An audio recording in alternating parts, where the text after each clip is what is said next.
2020년 2월 21일 기출문제를 풀어보도록 하겠습니다.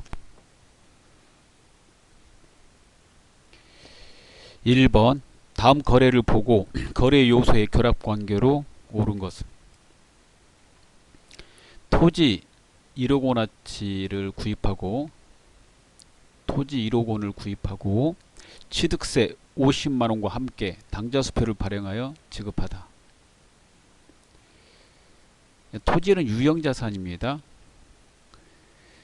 유형자산 취득 시 발생되는 재비용은 유형자산으로 처리하라고 되어 있으므로 취득세는 토지로 처리합니다. 따라서 회계 처리하면 차변의 토지, 당좌수표를 발행하면 당좌예금이므로 대변의 당좌예금으로 처리가 됩니다.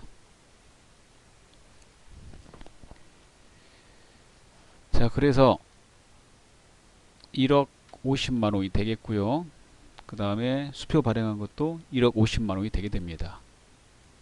둘 다 자산인데 차변에 있는 거는 자산의 증가고 대변에 있는 거는 자산의 감소가 됩니다. 따라서 자산의 증가, 자산의 감소로 되어 있는 1번이 정답이 되겠습니다.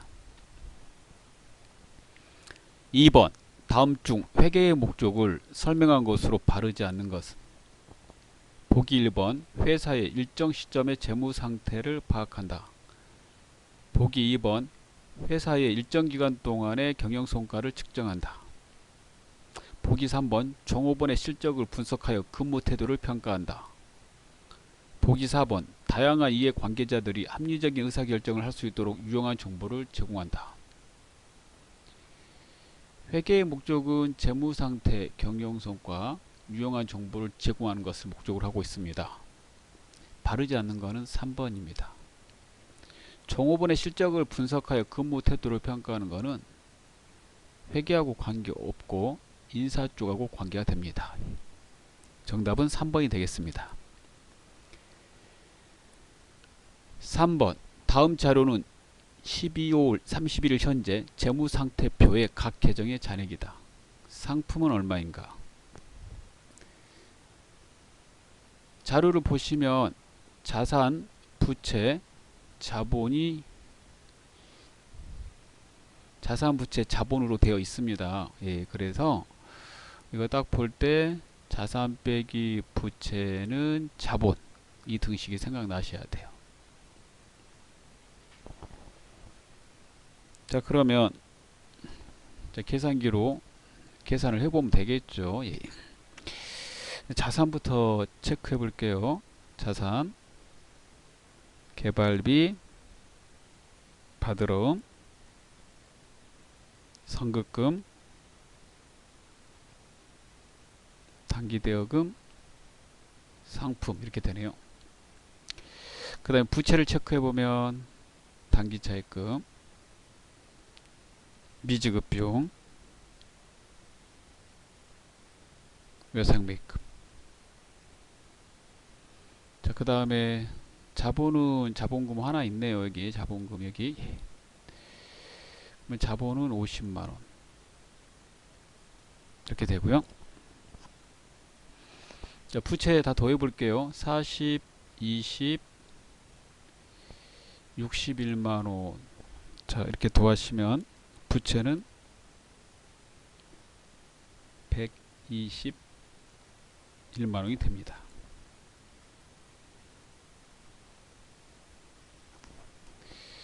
그럼 자산은 이제 얼마가 돼야 되냐면 등식이 이렇게 되니까 그러면 자산 전체는 자본, 부채가 이렇게 넘어가면 마이너스가 플러스가 되죠. 자, 이렇게 되는 것이므로 121만원에 뭐 이거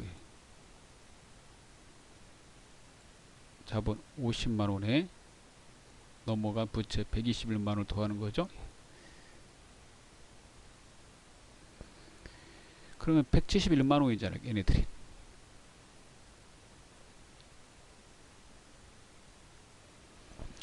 그러면 자산은 171만원이 돼야 된다는 거죠.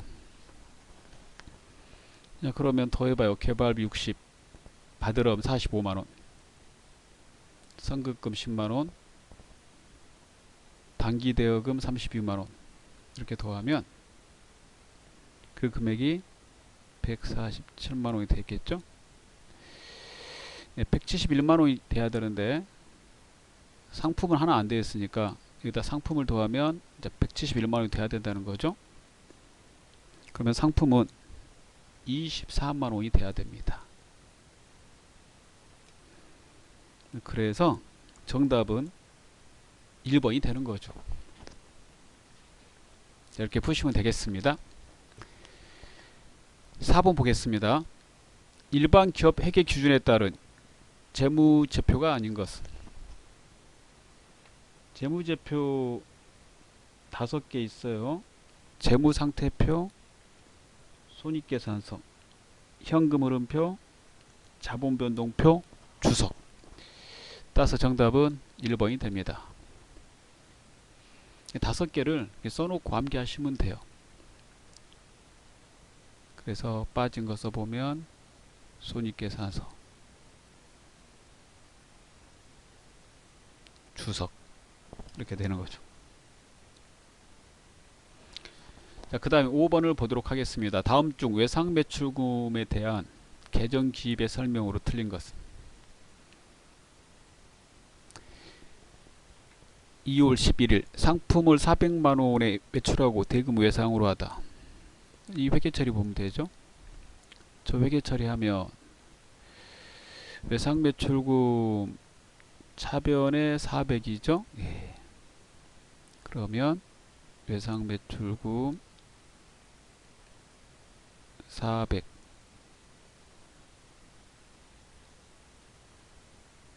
400만원어치 외상매출금은 차변 왜 생겼냐면 상품을 팔아서 상품 매출 이렇게 분개하고요. 여기로 갖다가 해당되는 T계정에다가 전개할 때 외상매출금 T계정, 상품매출 T계정 쓰게 되는데 외상매출금만 보게 되면 차변에 있는 거는 T계정 차변에다 쓰고요. 그 다음에 이 차변에 있는 금액에 대한 설명은 상대 계정의 이름을 쓰라고 그랬으니까 이렇게 쓰는 거죠. 분석해보면 상품을 400만원어치 팔고 외상으로 했다. 즉 상품을 400만원어치 외상으로 팔았다는 말이므로 1번의 보기 읽어보면 맞는 말입니다. 2번 3월 5일 상품을 50만원에 매출하고 대금은 거래처에서 발행한 어음으로 봤다. 이거 회계 처리해 볼게요. 저 외상매출금 대변에 있으니까 외상매출금을 대변에 50을 씁니다. 그리고 차변에는 받으러 50을 쓰는 거죠. 외상매출금 장부에다가 이거 옮겨 적을 때 이렇게요. 대변에 있는 거는 금액을 대변에 쓰고 그 다음에 여기에 대한 이제 설명은 맞은편에 있는 계정을 쓴다고 그랬으니까 이 받으러를 가져다 쓴 거죠. 그래서 회계 처리하면 이렇게 돼요. 내용은 외상매출금 50만원 즉 외상대금 50만원을 어음으로 받았다 이런 뜻이 되겠네요. 따라서 설명은 틀렸어요. 상품 50만원에 매출하고 이런 게 어디 있어요? 없잖아요. 그러면 틀린 설명이 되겠죠. 그래서 5번의 정답은 2번이 됩니다. 좀 더 보면 5월 11일 거래처 부도로 외상매출금 70만원에 대해서 해수 불능되어 대손 처리하였다. 그런 내용이죠. 읽어보면 회계 처리하면 외상매출금 대변에 있으니까 외상매출금 70만원을 뺐는데 대손 충당금이 나와 있으니까 대손이 발생해서 대손 충당금으로 처리했다. 이런 뜻이잖아요. 그렇게 처리하면 이 중에 외상매출금과 외상매출금 T계정에다 옮겨 적으면 대변에 있는 70을 대변에다 적고 그 다음에 이 70 적는 거에 대한 이유를 상대 계정으로 쓰라고 그랬으니까 그렇게 쓴 겁니다. 그 다음에 6월 2일은 외상매출금 100만원이 보통예금 통장으로 입금된 거죠. 이거 보통예금 써보면 외상 매출금 이렇게 되는 거니까. 그렇죠? 예.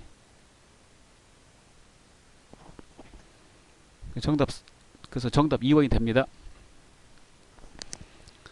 6번 보겠습니다. 무릉은 단기 차익 목적으로 남양전자 주식회사의 주식 1000주를 주당 6만원에 매입했으며 취득시 거래 수수료 5,000원이 발생하였다. 이에 대한 설명 중 거리가 먼 것은. 단기 차익 목적으로 주식을 사면은요, 여러분, 단기 매매 증권으로 처리합니다.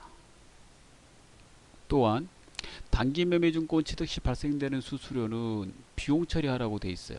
그래서 수수료 비용으로 비용 처리하고 영업의 비용으로 처리합니다. 증권회사가 아니면 판관비로 하지 않고요, 영업의 비용으로 처리합니다.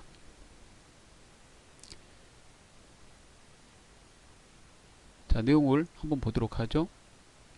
취득 시 처리한 주식의 계정은 당좌자산에 속한다. 단기 매매 증권은 당좌자산에 속해. 취득 시 발생한 거래 수수료는 영업의 비용에 속한다. 그렇습니다. 취득한 주식은 단기 매매 증권 계정으로 처리한다. 그렇죠? 취득 시 처리한 주식 계정의 취득 금액은 1000주 곱하기 6만원에서 그 6천만원에다가 수수료 5천원 더해서 6천만 5천원으로 계산된다. 그러지 않죠. 주식 계정의 이름이 단기 매매증권이고 6천만원 처리하시고, 그 다음에 수수료는 별도로 수수료 비용으로 처리하는 겁니다. 그래서 4번 틀렸어요. 자, 7번 보겠습니다. 다음 자료에 의해 매출 총이익을 계산하면 얼마인가? 매출 총이익의 공식이 매출액 빼기 매출 원가가 됩니다. 얘가 매출 총이익이죠.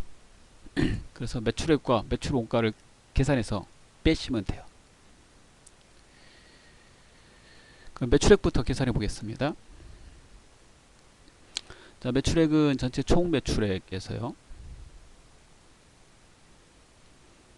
매출 시 애누리 있다면 매출 애누리 빼는 거죠. 자, 그렇게 해서 계산해요. 매출액에서 빼는 거는 매출 애누리, 그 다음에 매출 환입, 매출 할인 세 가지가 돼요. 여기서는 이제 매출 애누리 하나밖에 없으니까 그 빼시면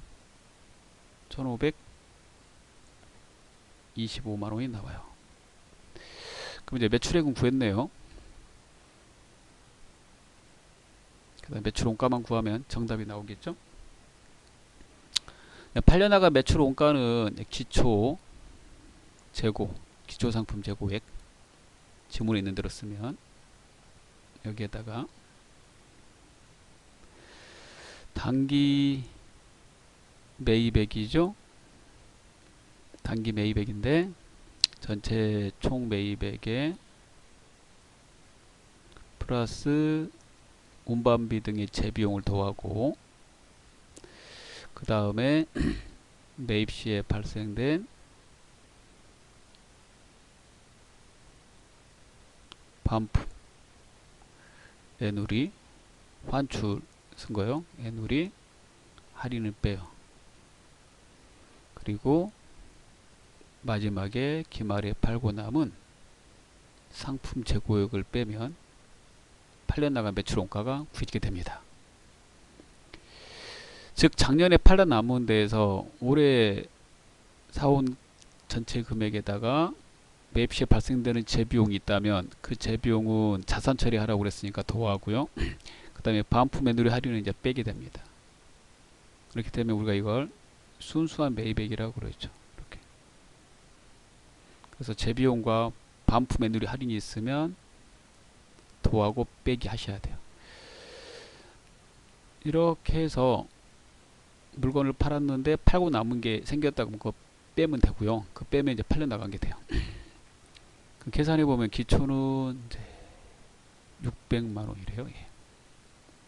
플러스 그 다음에 매입액은 710, 이게 총 매입액이 되겠고, 매입 시에 발생된 재비용은 둬야 되겠죠. 그 다음에 애누리 할인은 빼는 거니까, 그리고 기말의 상품 재고액을 마지막에 310만원을 빼줘요. 이렇게 해서 매출 원가를 계산하면 959만원이 나오게 됩니다. 그럼 매출액 1525만원에서 매출 원가 959만원을 최종적으로 마지막에 빼시면 되겠죠. 그러면 정답은 566만원이 나오게 되고, 따라서 1번이 정답이 되겠습니다. 자, 시험 시에 계산기 가지고 가서 시험을 보는 것이기 때문에 계산기로 두드리시면 되겠어요. 8번. 재고자산의 단위원가 결정 방법에 해당하지 않는 것은, 즉 단위원가는 단가, 원가 파악하는 방법을 말하죠. 이 파악하는 방법을 결정 방법 또는 평가 방법 이렇게 말해요.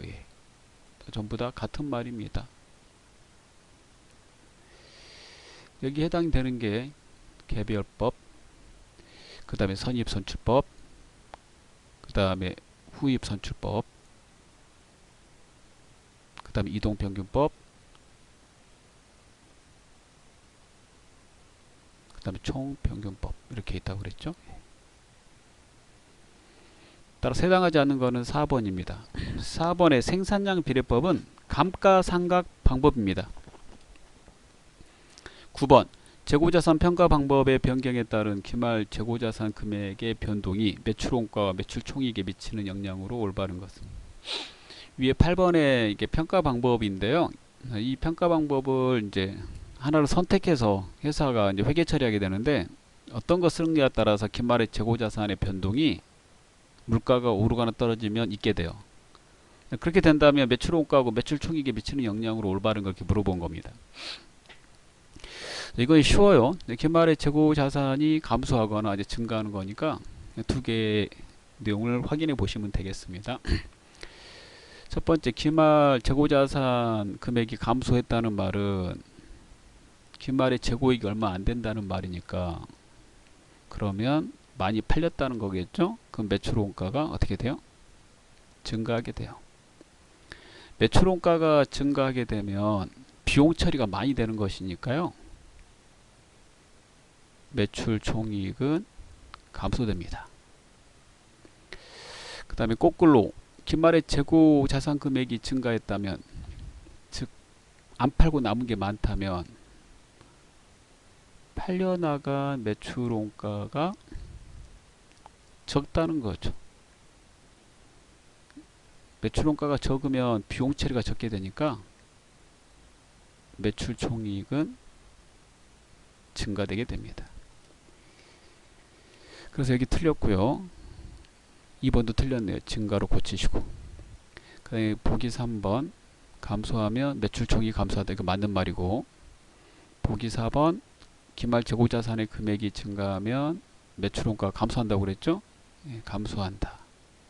따라서 3번이 정답이 되겠습니다.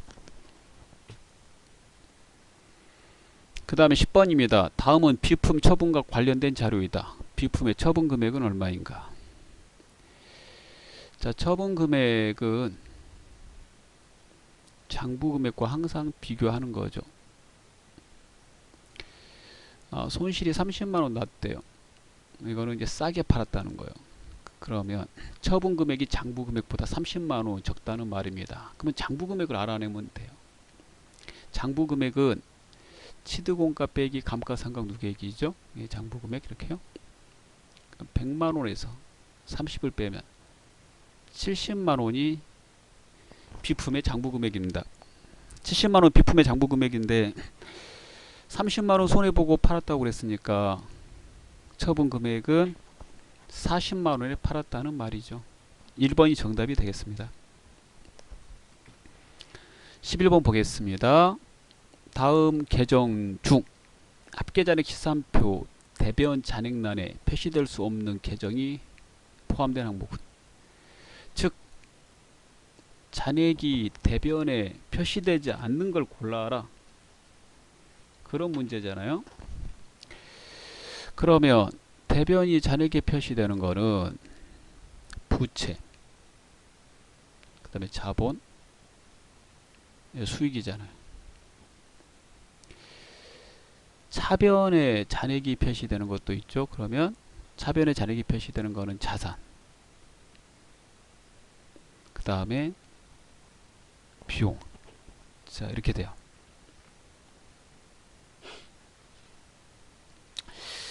자, 그러면 우리가 이거는 이전에도 이제 풀어봤는데, 자산의 잔액은 차변, 부채의 잔액은 대변, 자본의 잔액은 대변, 수익의 잔액은 대변, 비용의 잔액은 차변이다. 거기 논리에 따라서 문제를 낸 거죠. 그러면 계정 과목 써볼게요. 미수 수익은 자산, 이자 수익은 수익, 자본금은 자본, 미지급 임차료는 부채. 따라서 부채, 자본, 수익이 잔액이 대변에 표시되므로 정답은 1번 미수 수익 가번, 얘는 차변에 표시되니까 이렇게 1번이 되겠습니다. 자, 그 다음에 12번 보겠습니다. 다음 각종 세금에 대한 회계 처리 중 계정 과목을 잘못 적용한 것은, 첫 번째 자동차세 세금과 공가 맞아요. 재산세도 세금과 공가 맞고, 종합부동산세도 세금과 공가죠. 종업원 급여 지급 시 원천징수한 소득세, 이 소득세는 회사가 부담하는 거 아니죠? 1, 2, 3번은 회사가 다 부담하는 거잖아요. 세금과 공가는 회사가 부담하는 세금과 공과금을 말해요. 급여 지급 시 원천징수한 소득세는 종업원이 부담하는 거예요. 회사는 떼서 가지고 있다가 대신 납부만 하는 거죠. 그래서 이런 소득세는 예수금으로 회계 처리합니다. 정답은 따라서 잘못 적용한 것 4번이 되겠습니다. 자, 13번. 다음 거래 내용을 회계 처리하는 경우 차변에 가장 적절한 계정 과목은, 자, 차변 물어봤어요. 본사 영업부 김대리는 매출거래처 A사 방문 시 거래처 A사에 선물할 음료수를 구입하고 아래 영수증을 수취했대요. 음료수의 이름을 물어보라는 거죠. 매출거래처 나왔으니까 접대비, 차변에 쓰는 거잖아요. 예. 그 접대비죠. 뭘? 정답은 따라서 2번이 되겠습니다. 이제 14번 보겠습니다. 수정전 당기순이익 50만원이 산출되었으나 다음과 같은 사항이 누락되었음을 확인하였다. 수정 후 당기순이익은 얼마인가? 이 두 개를 반영한 당기순이익을 물어보는 거죠. 50만원에다가 이 두 개를 반영해서 구해보도록 하겠습니다. 이자 미수분 6만원, 이자 미수분 6만원은 결산 시까지 발생된 이자 수익이 있는데 아직 받는 날이 아니어서 못 받았다는 거예요. 그런데 이게 발생은 됐어요. 수익이 발생이 되면 그 수익이 올해 거다라고 그랬을 때 그 받는 날이 다음 연도라 할지라도 단기에 발생된 거면 단기 수익 처리해야 돼요. 그래서 이거는 단기에 이자 수익으로 처리하는 거예요. 그래서 플러스 해야 돼요. 그래서 플러스 6만원 해야 됩니다. 그 다음에 임차료 미지급분은 단기에 발생된 임차료인데요. 아직 지급일이 아니어서 미지급했다는 말이에요. 수익과 비용은 발생 중이니까 임차료는 발생했어요. 단지 지급일이 아니어서 안 줬을 뿐이죠. 따라서 단기에 발생된 임차료는 단기에 비용 처리해야 되므로 비용 처리하시고, 비용 처리해서 단기 순이익에서 이제 빼는 거겠죠. 그래서 차감을 하게 돼요. 이렇게. 그래서 회계 처리하면 차변의 임차료, 대변의 미지급 비용 이렇게 되는 거죠. 앞에 거 회계 처리하면 차변의 미수 수익, 대변의 이자 수익 되는 거고, 그러면 이걸 플러스 마이너스 하게 됩니다. 그러면 48만 원이 나오겠죠? 50만 원에다 플러스 마이너스 하면 2번이 됩니다.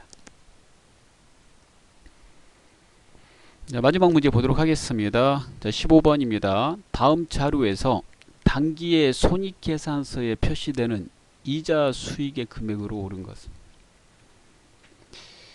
빠른 날짜 순으로 천천히 보시면 돼요. 이렇게 돼 있네요. 그럼 10월 1일부터 봐볼게요. 이자 수익 10만원 회계 처리하고 있어요. 보통예금 10만원. 이걸 이자 수익 장부에다 쓰니까 이렇게 썼던 거죠. 예. 대변에 있는 10만원을 대변에다 쓰고, 그 다음에 이 10만원 이자 수익 발생된 거 그 이유를 맞은편에 있는 계정으로 쓰라고 그래서 10월 1일날 이자를 10만원 통장으로 받은 거예요. 근데 12월 31일이 돼서 이 이자 수익에서 6만원을 뺐네요. 6만원 차변에 썼잖아요. 그거 왜 뺐냐고 물어보니까 내년 거 수익을 미리 받은 거에서 뺐다라고 되어 있어요. 그러네요.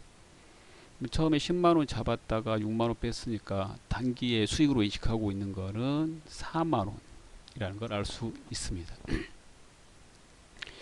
그래서 4만원이 이제 손익계정으로 대체됐다고 마지막에 나오게 되죠. 그래서 단기에 손익계산서에 표시되는 이자 수익은 4만원이 됩니다. 정답은 따라서 2번이 되겠습니다. 자, 이런 문제 다 풀었습니다. 수고했습니다. 실무시험 문제 풀어보도록 하겠습니다. 양지물산은 전자제품을 판매하는 개인 기업이다. 단기 회계기간은 1월 1일부터 12월 31일이다. 전산세무회계 수업용 프로그램 이용하여 다음 물음에 답하시오. 1번 다음은 양지물산의 사업자 등록증이다. 회사 등록 메뉴에 입력된 내용을 검토하여 누락부는 추가 입력하고 잘못된 부분은 정정하시오. 주소 입력 시 우편번호는 입력하지 않아도 무방함. 자, 확인할 거는요, 지문에 있는 것만 이렇게 확인하는 겁니다. 그래서 이 내용 확인하는 겁니다, 여러분. 자, 회사 등록 클릭하시고요. 제일 먼저 개인기업인지 확인합니다. 개인기업이라고 문제에서 시작을 했기 때문에 개인기업인지 확인하시고요. 나머지 순서대로 이제 보는 겁니다. 첫 번째 일반과세 맞습니다. 두 번째 사업자 번호 틀렸고요. 수정합니다.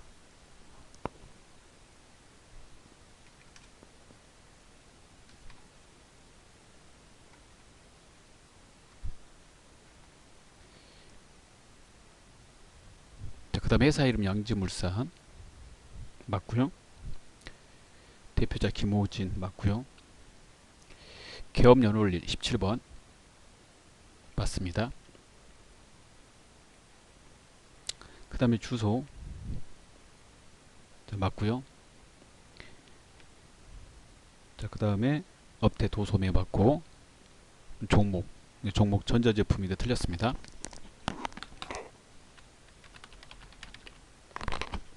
수정하고, 자, 맨 밑에 세무서가 삼성 세무서인데 역삼이라고 되어 있으니까 삼성으로 수정합니다.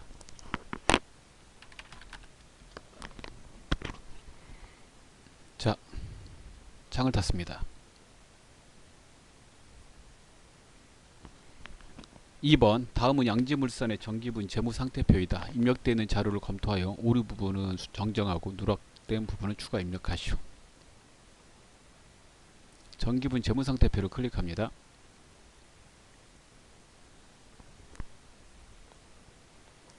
자, 지문을 보시고 하나씩 확인하시면 되겠습니다.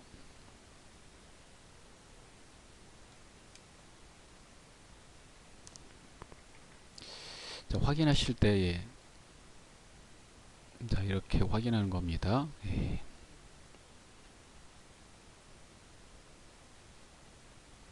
자, 이런 식으로 예. 금액이 하나만 있는 거는 오른쪽 걸 확인하시고요. 금액이 왼쪽 오른쪽으로 들어있는 거는 왼쪽 걸로 확인하는 겁니다.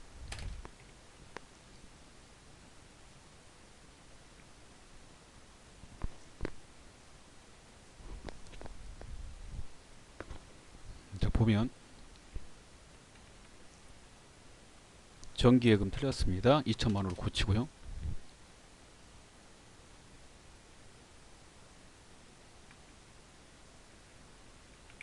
네, 차량 운반구 감가상각 누계액 2,300으로 수정합니다.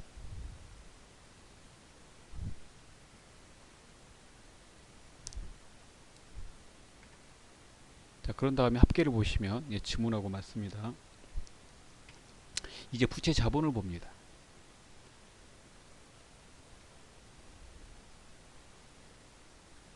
자, 외상매입금 틀렸으니까 4,500으로 수정합니다.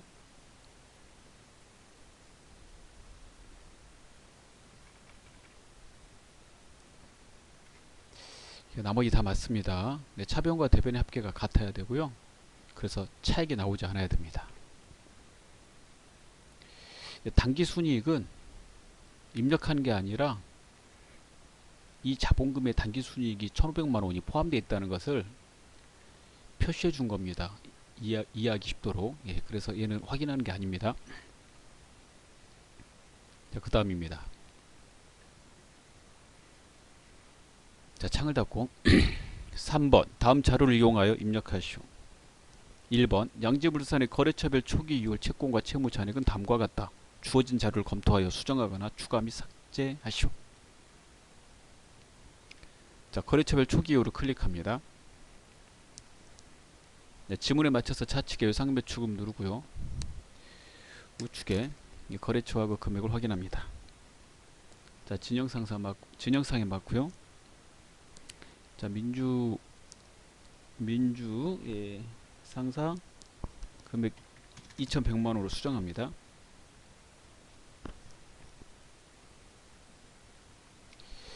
그 다음에 동산 상사 맞고요. 그 다음에 내림이 상사는 없어요. 없으니까 삭제합니다. 이렇게 삭제하면 차익이 0이 됩니다. 왼쪽에 있는 금액과 오른쪽에 있는 금액이 같아야 됩니다. 지급범을 좌측에 누르고 다시 확인합니다. 양지상사 700만원 받고 장미상사 400만원 받고 퓨리상해가 입력이 안 되어 있습니다. 퓨리상해 입력을 위해서 상단에 코드 버튼을 누르고요. 퓨리라고 칩니다. 자, 선택하시고 900만원 입력합니다. 자, 좌측에 있는 금액과 우측에 있는 전체 금액이 같습니다. 예, 차익이 0인 걸 확인합니다. 자, 창을 닫습니다.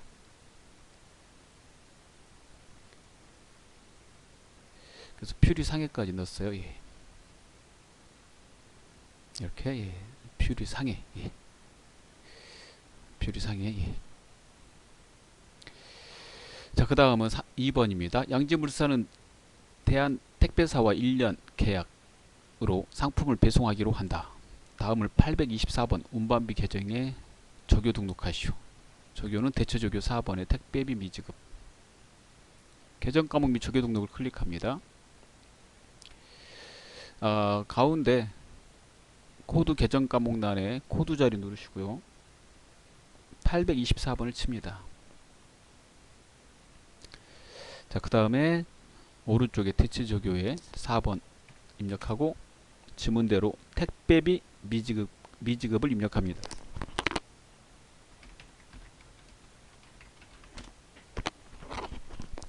자, 오타가 없는지 확인하고 빠져나오시면 되겠습니다.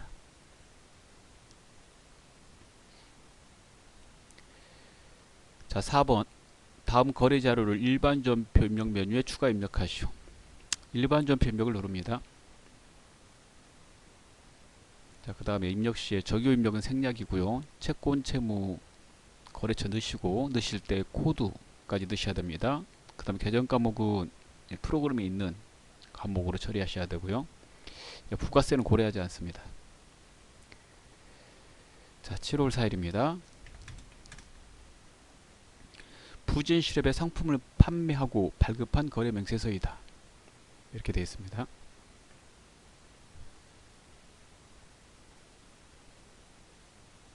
다음 중 1000만원은 보통예금 계좌로 입금받고 나머지는 외상으로 거래하였다. 자, 상품을 팔면 여러분 상품 매출이라고 대변에 씁니다. 상품 매출은 수익이기 때문에 대변에 쓰는 거죠. 수익의 발생 대변.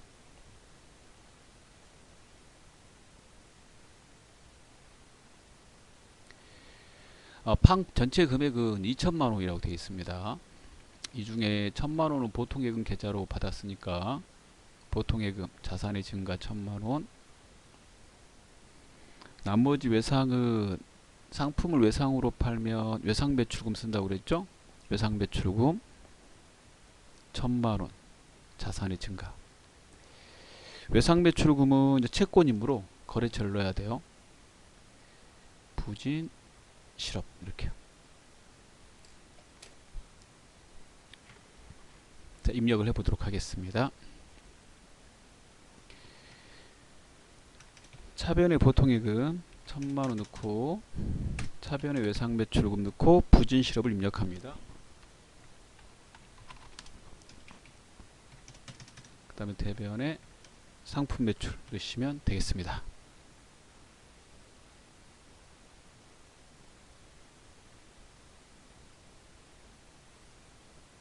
자, 2번 보도록 하겠습니다. 7월 13일 7월 13일을 입력합니다. 새로운 회계 프로그램을 서울 시스템 주식회사에서 구입하고 소프트웨어 구입 비용 300만원은 한 달 후에 지급하기로 하였다. 무형자산으로 처리하고 고정자산 등록은 생략한다. 자, 프로그램을 구입을 하면 소프트웨어로 처리합니다.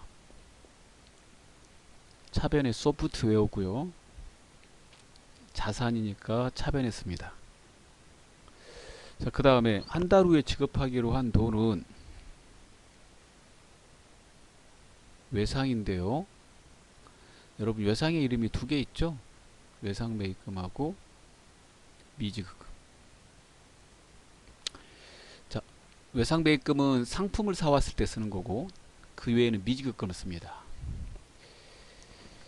따라서 정답은 차변에 소프트웨어라고 쓰고요. 대변에 미지급금이라고 넣어주십니다. 자, 금액은 300만원씩.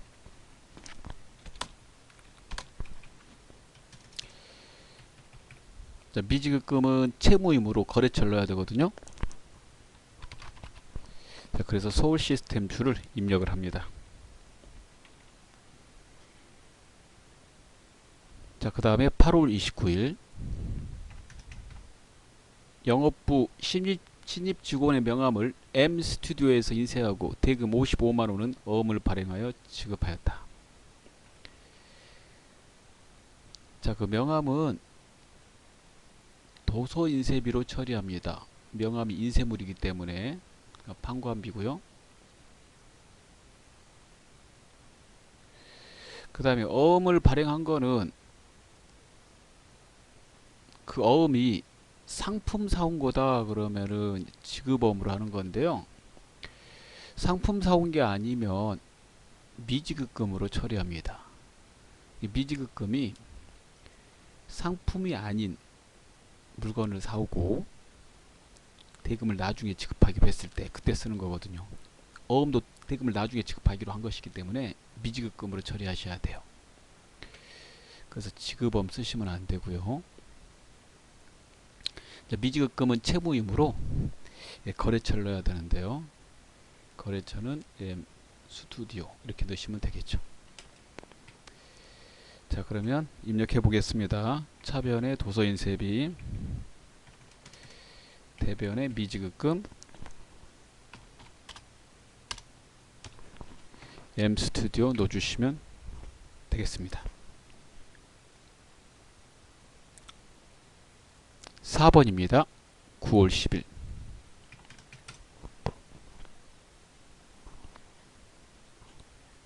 8월 종업원 급여 지급 시 온천 징수하였던 근로소득세 40만원과 지방소득세 3만원을 현금으로 납부하다. 급여 지급 시 온천 징수한 돈은 예수금으로 처리합니다. 예수금은 국가나 기관에 납부하기 위해서 미리 받아둔 돈입니다. 납부를 해야 될 의무가 있으니까 부채죠. 온천 징수했을 때 부채니까 대변에 썼다가요, 납부하면 부채의 감소이므로 차변으로 옮겨줘야 됩니다. 그래서 납부했다고 그랬으니까 차변에 쓰시고 대변에는 현금이라고 쓰게 되는 거죠. 44만원 이렇게요. 자, 이 거래는 이제 출금으로 넣어도 되고요. 그 다음에 대체 전표로 넣어도 됩니다. 이 출금은 시험 보실 때 차변의 계정 과목 하나, 대변의 현금이 하나일 때 사용하는 겁니다. 대체 전표는 모든 거래에서 다 쓸 수 있고요. 두 개 중에 하나의 전표를 이용해서 입력하시는 것이기 때문에 여러분이 편리하실 대로 입력하시면 돼요. 출금으로 입력하면 현금이 자동으로 들어가기 때문에요, 현금은 입력하지 않으셔도 됩니다.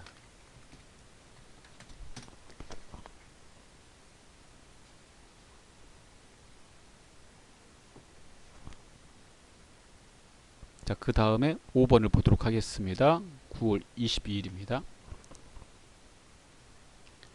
당사의 장부 기장을 의뢰하고 있는 세무법인의 당월분 기장수수료 30만원을 보통예금 계좌에서 인터넷뱅킹으로 이체하여 지급하다.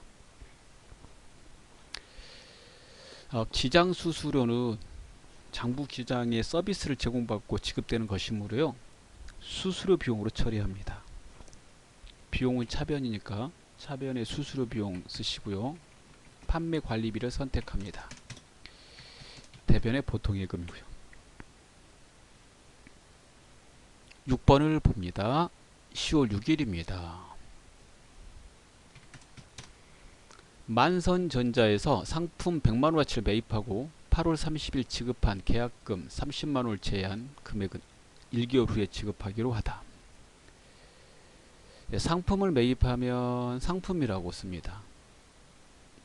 자산이기 때문에 차변에 씁니다. 자산의 증가. 그 다음에 미리 지급한 계약금은요, 선급금입니다. 여러분, 계약금의 이름에 선급금과 선수금이 있는데, 선급금은 매입하고 관계되는 거예요. 선수금은 매출하고 관계되고, 매입할 때 이제 미리 주기 때문에 선급금은 매입하고 관계됩니다. 선급금 8월 30일 날 미리 줬을 때 이게 자산이거든요, 여러분. 그러니까 차변에 썼을 거예요. 자산의 증가. 그리고 이게 채권입니다. 물건을 받을 권리이므로. 그래서 차변에 썼다가 물건을 딱 받으면 권리가 사라져야 되잖아요. 대변으로 옮겨주는 겁니다. 자산의 감소가 발생했기 때문에. 그 다음에 상품을 사고 한 달 후에 지급하기로 한 거는 외상인데요, 이럴 때 외상은 외상 매입금을 씁니다. 상품 매입은 외상 매입금을 쓰고요, 그 외에는 미지급금을 씁니다. 그럼 70만원이 되겠죠. 선급금과 외상 매입금은 채권과 채무이므로 거래처 만선전자를 다 입력해 주셔야 됩니다. 자, 그럼 입력을 해보겠습니다.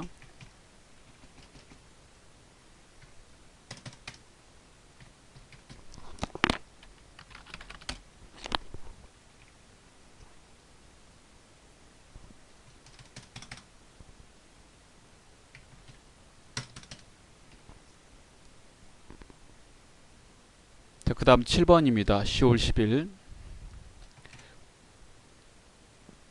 본사 사옥으로 사용하기 위해 건물을 취득하면서 대금 2억 원을 보통예금에서 이체하였고 그와 관련한 취득세 600만원을 현금으로 납부하였다. 건물을 취득할 때 발생되는 것은 건물로 처리하시고요, 그 다음에 취득과 관련해서 발생된 그 취득세도 건물로 처리합니다. 취득세는 취득하는 자산으로 처리한다고 외우시면 되겠습니다.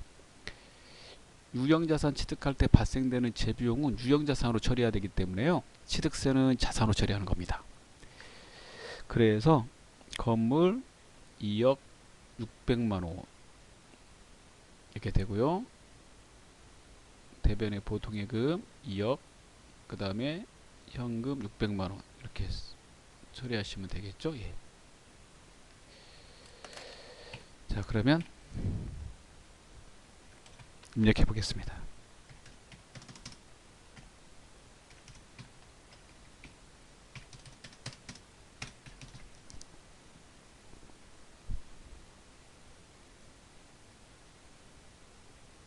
자, 그 다음에 마지막 8번 문제 보겠습니다. 11월 29일입니다.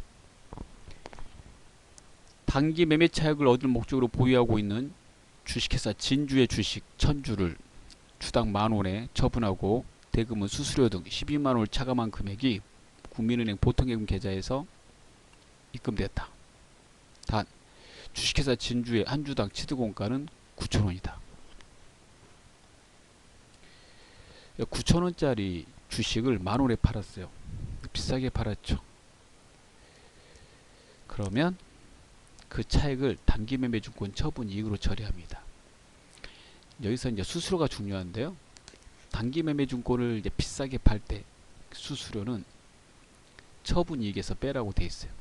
수수료 줬으니까 그만큼 이익이 줄어들어야 되겠죠. 그래서 이게 수수료 회계 처리가 중요합니다. 그러면 단기매매증권 팔았으니까요. 단기매매 차익을 얻을 목적으로 보유하고 있는 주식이 단기매매증권이거든요. 대변했어요. 자, 9,000원 곱하기 1000주 900만원. 대금은 이제 보통예금 계좌로 이제 받았고요. 자, 만원에 팔았으니까 1000주 곱하기 만원 1000만원이 돼야 되는데요. 수수료 12만원 제하고 받았으니까 받은 돈은 988만원이 됩니다. 차액 88만원은 주식을 팔아서 번 돈이고 그 주식의 이름이 단기매매증권이니까 단기매매증권 처분이익이 됩니다. 보시면 수수료 비용으로 처리하지 않았다는 걸 알 수가 있죠. 그래서 단기매매증권 처분 시에 비싸게 팔고 그에 따른 수수료가 발생된다면 그 수수료는 이익에서 차감한다. 즉 단기매매증권 처분이익에서 차감한다. 이렇게 알아두시면 되겠습니다.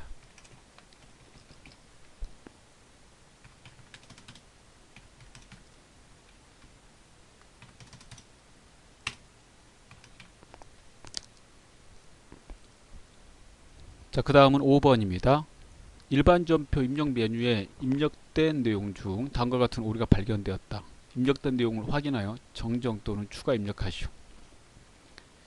자, 1번 9월 2일 서울시청에 현금으로 기탁한 55만원이 세금과 공가로 회계 처리되어 있음이 밝혀졌다. 자, 일반 전표 입력 9월 2일을 칩니다.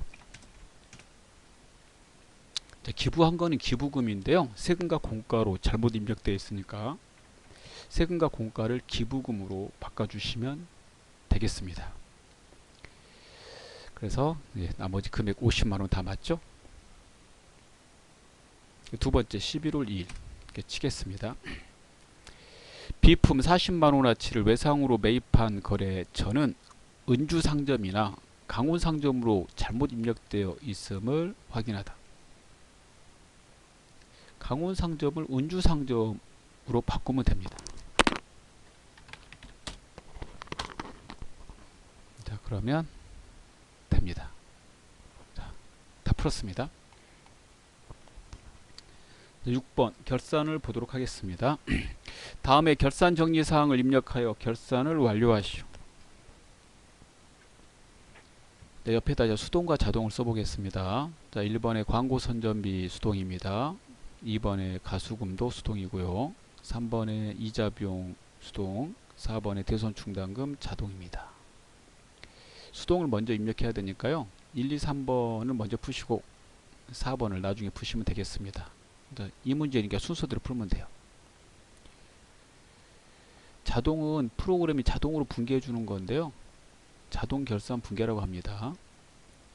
자동으로 하는 거 3개 외워놓으시면 되는데 그 3개가 기말, 재고자산, 붕괴, 그 다음에 대손 충당금 붕괴, 그 다음에 감가상각 붕괴. 회계 2급 시험 범위에서는 이렇게 3개 외우시면 됩니다. 자, 그러면 수동은 어떻게 하냐면요, 결산일이니까 일반전표 입력에다가 우리가 직접 12월 31일 치고 입력하는 겁니다. 그래서 우리가 직접 한다고 그래서 수동 결산분계라고 합니다. 자, 1번 보겠습니다. 단기 현금으로 지급한 광고 선전비 중 550만원은 차기 광고 제작을 위하여 선지급한 것이다. 광고 선전비로 잡았는데 550만원어치는 내년 거래요. 그러면 이 금액은 광고 선전비에서 빼요. 올해 발생될 게 아니라 내년에 발생될 거니까 수익과 비용은 단기에 발생된 것만 장부에 쓸 수 있습니다. 미리 준 거는 이제 선급비용이 되겠죠. 그래서 이렇게. 자, 그러면 입력을 해 보겠습니다.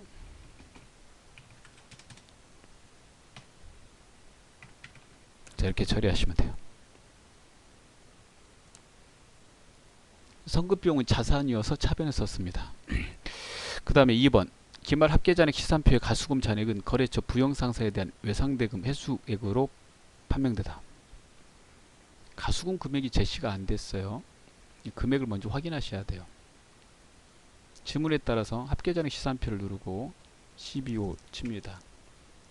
12월 31일 엔터 치시고 가수금을 찾아요. 가수금은 부채니까 자산 부채에서 부채 쪽으로 가시면 보이고요.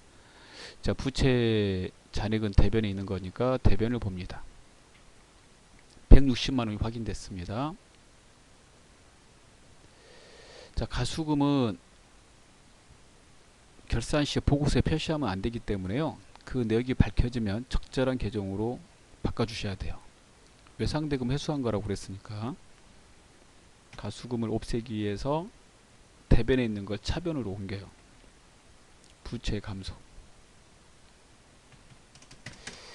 그리고 대변에 외상대금 회수액이다 그랬으니까 외상매출금 받았다는 뜻이니까 외상매출금 넣으시고, 얘가 채권이니까 거래처 입력합니다. 부영상사를 넣겠습니다. 자, 이렇게 처리하시면 됩니다. 다음에 3번입니다. 결산일 현재 12월분 차입금에 대한 이자 비용 미지급액 50만원이 계산되어 있지 않음을 발견하였다. 12월분이니까 12월에 발생된 이자라는 말이에요. 단기의 비용은 단기에 회계 처리해야 되니까 50만원 비용 처리합니다. 지급이 안 됐다는 거는 지급일이 아니었다는 거죠. 지급일이 아니어도 올해 발생된 비용은 맞으니까 일단 비용 잡고요. 상대 계정에다가 미지급 비용으로 처리합니다. 미지급 비용은 12월 31일까지 발생된 비용인데 지급일이 다음 연도일 때 사용합니다.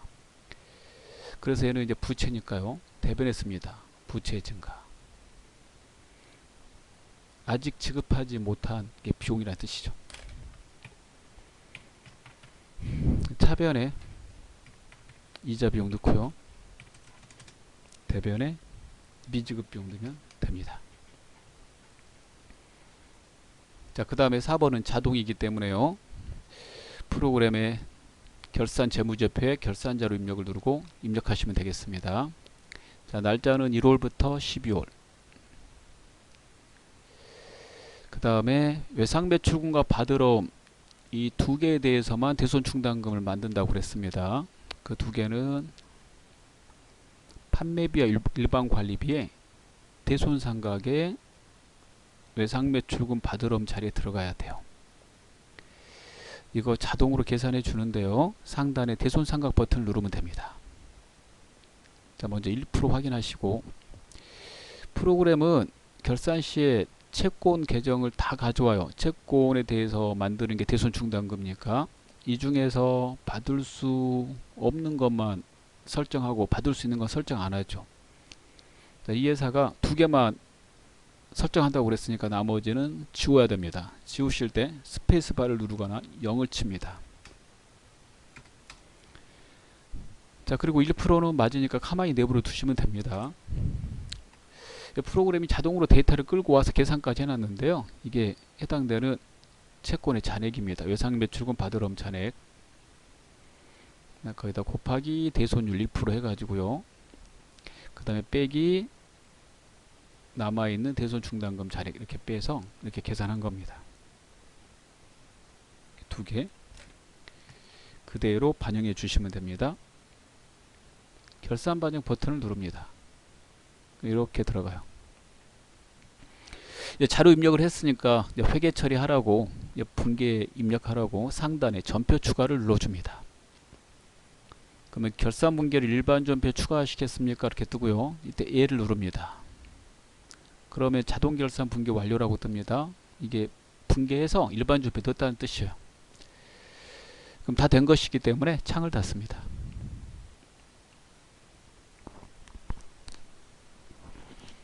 자, 7번 마지막 보도록 하겠습니다.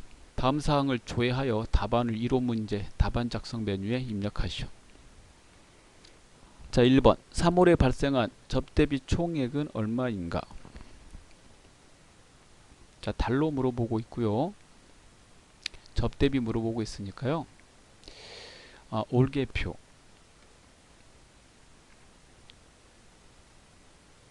가셔도 되고, 그 다음에는 이제 총계종 원장 가셔도 돼요. 자, 한 달치니까요. 계정별 원장도 되겠네요. 예. 이 세 개 다 가셔도 빨리 찾을 수 있습니다. 근데 여러 달로 물어볼 때는 여러분 올개표로 가셔야 돼요. 얘네들 거는 다 계산기 사용하셔야 되기 때문에 그렇습니다. 자, 그러면 일개표 올개표로 가서 올개표 탭을 누르고 3월 두 번 치신 다음에 판매 관리비의 접대비 찾아서 계란을 확인합니다. 전체 총액 물었으니까 예, 계란 480만원이 되겠습니다. 두 번째, 상반기 중 상품 매입액이 가장 많은 달은 몇 월이며 그 금액은 얼마인가? 상반기 1월부터 6월이고요. 달로 물어보고 계정 과목에 대해서 어느 달이 많고 적으냐라고 한다면 그거 한눈에 볼 수 있는 게 총계정 원장. 총계정 원장이 되겠습니다. 총계정 원장에 월별로 보시면 돼요. 장부조회는 우리가 앞에 핵심 정리에도 있는데요. 장부조회 그 빨리 하는 그 해법을 써놨으니까 그걸 좀 외우셔가지고 풀어보시면 훨씬 빨리 풀 수 있습니다. 자, 총계정 원장을 클릭합니다. 자, 월별 탭에 1월부터 6월 치시고 상품을 두 번 입력합니다. 상품은 매입을 하면 자산이기 때문에 차변에 써야 되겠죠. 차변에 금액이 가장 많은 달 3월이죠. 예, 그래서 3월이고 자, 그 금액은 얼마인가? 그러면 여기 1386만원이 되겠습니다. 자, 마지막 문제 보겠습니다. 5월 말 현재 유동자산에서 유동부채를 차감한 금액은 얼마인가? 자, 보통은 이제 정기말 대비 이렇게 이제 많이 물어봤는데요. 예, 단기 거 두 개 이제 물어보고 있네요. 이럴 때 재무상태표에서 보시면 됩니다. 차감해야 되니까 계산기가 필요합니다. 재무상태표를 누르시고요. 5를 칩니다. 단기 것만 보셔야 돼요. 단기 유동자산 여기 보이고 그 다음에 단기 유동부채가 밑에 보이죠. 자, 오른쪽에 계산 눌러가지고 계산기를 띄웁니다. 자, 유동자산 컨트롤 C 계산기에 놓고 컨트롤 V 하고요. 밑에 빼기 표시합니다. 유동부채 클릭하고 컨트롤 C 컨트롤 V를 합니다. 그러면 그 차액이 나오게 돼요. 차액은 2억 5,596만 3천원이 되겠습니다. 차감한 금액은 유동자산에서 유동부채를 차감한 금액은 이 금액이 되겠습니다. 자, 다 풀었습니다. 자, 끝내겠습니다.